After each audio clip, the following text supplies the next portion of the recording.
Facile formulas, catchy slogans, 10-step programs, and quick fixes too often dominate today's management training programs. But in organizations, as in all of life, human behavior is seldom predictable, and business dilemmas do not easily lend themselves to gimmicks or simplistic answers.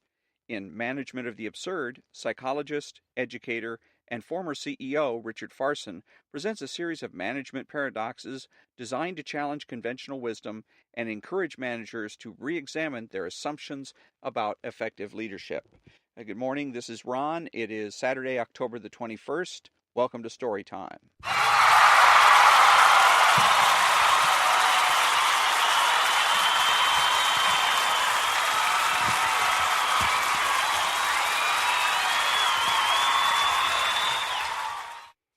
And today I'm going to be reading from chapter 21. We learn not from our failures, but from our successes and the failures of others.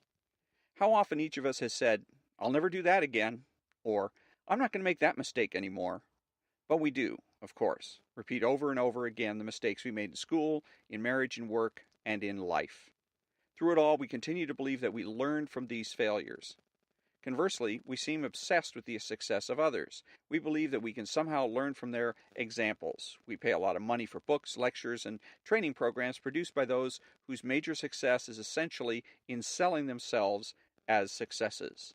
The results are negligible, but we keep looking for success formulas. We should probably stop looking. Most psychological theories would steer us in the other direction, toward the idea that we learn from our own successes. When we succeed in achieving a goal, the behavior that led us to that goal is reinforced or learned. When our successes are relatively consistent, our rate of learning rises accordingly. But wait, isn't life, like baseball, mostly failure? Don't we miss a great deal more than we hit? Sure, but that doesn't mean that we learn from our failures any more than a batter who swings at a ball and misses learns from that miss. Nevertheless, it's important that we fail. We need to fail often. If we don't, it means we're not testing our limits. It means we're not taking the necessary risks to improve our behavior. Tennis players who never double fault are playing the game too cautiously. Skiers who never fall are not skiing close to the capabilities. But we don't learn anything from those failure experiences. Learning from success happens when, as in athletics, you are on your game, things are working for you, anything seems possible, and you are stimulated by your achievements. When we are doing a series of things right, it gives us the strength and encouragement to continue, which leads to our greatest successes. On the other hand, a series of failures can demoralize us. Relating to failure. While we may think we are motivated by hearing about the success of others, believe it or not, little is more encouraging or energizing than learning about or witnessing another's failure, especially if it is an expert who is failing.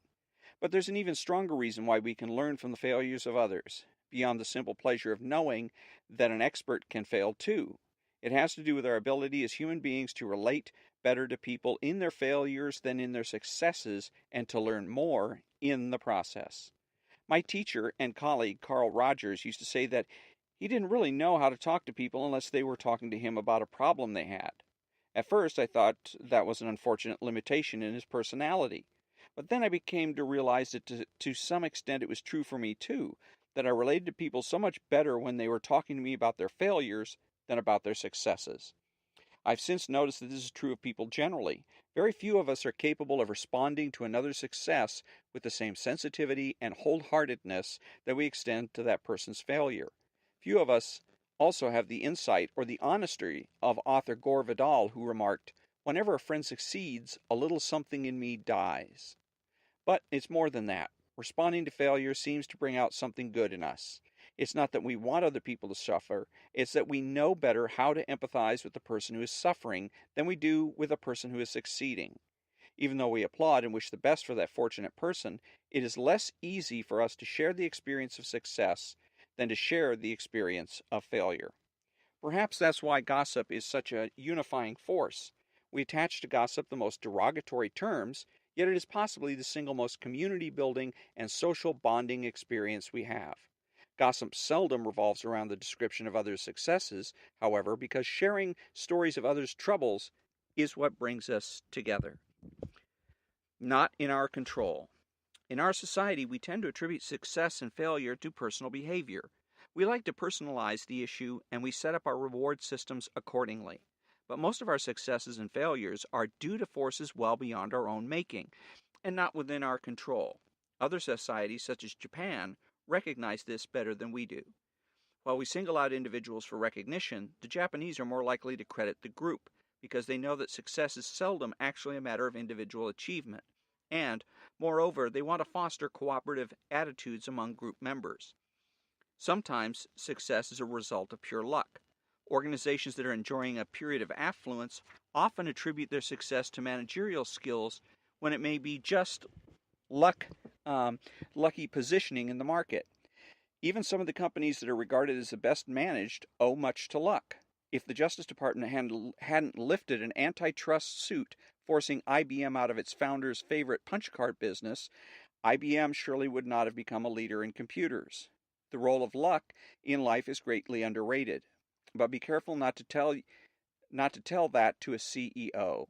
As E.B. White noted, luck is not something you mention in the presence of self-made men. I often think of a comment made to me by the late Jonas Salk, celebrated developer of the polio vaccine. In a pensive mood, he said, "I'm rebuilding my life out of the ashes of success." Success and failure are intimately connected. They are related to each other in the same way that peaks and valleys are related. They define each other. We can't have one without the other. Sometimes what seems to be a success is in fact failure, and vice versa, or one leads to the other. And if success is due, at least in part, to good luck, then failure may be the result of bad luck. That is why success or failure can never be the sole measure of the accomplishment of others, or of our own accomplishments. Could be, seldom is. The idea that we learn from our failures is built on the notion that we learn from our own experience, that experience is the best teacher. In one sense, that is obviously true, because experience really is all we have. But to learn from experience means that we have to process it in some way that makes it available to us. We have to analyze it. And most of us, for one reason or another, don't do that. We don't want to take the time and energy. We don't want to know the unpleasant aspects of it. We don't like to look deeply into our failures. Experience could be the best teacher, but it seldom is. Organization consultant Robert Tannenbaum says that too many senior managers who may have been at the job 30 years don't necessarily have 30 years experience. They have more like 1 year of experience 30 times. And that's the end of chapter 21. And coming up tomorrow on the 22nd is chapter 22. Everything we try works and nothing works. And so I will be making comments and critiques of these chapters on my blog at www.ronaldhardgrove.blogspot.com. And until tomorrow, thank you very much for joining me, and have a great day.